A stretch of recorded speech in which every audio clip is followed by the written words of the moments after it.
saka urinalysis kasi itong sakong ko po kasi masakit. Nandito yung, bakit kasi masakit ng sakong ko? Hindi naman ito napira, hindi naman natusok. Alam na ipa-opera po ito, sabi ko. Sabi ko sa Randy ko, sige, sabi niya, pero gusto mo bigyan kita ng C-Life, sabi niya. Ito, subukin mo.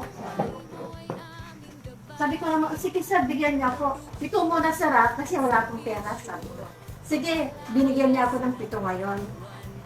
Tapos, nung nainom ko po yung next Tuesday, nandun na naman po siya.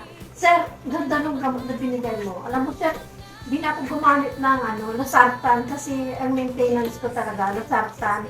Sir, di na ako gumamit ng Losartan kasi di ko na nararamdaman na na high blood ako. Sabi ko gano'n.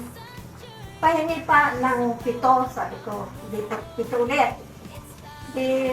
Naubos ko ulit yun. Yung hipag ko naman kasi, katatapos lang niya na-surgeon sa utak. Nagpakoy siya, tinalian yung, kasi na-aneurysm siya na pumato siya. Tapos, sabi ng doktora, kung papa-opera, wala siyang hindi siya makakaligtas. Ang ginawa ko, tinalian ng machine yung coiling, titanium dun sa utak niya.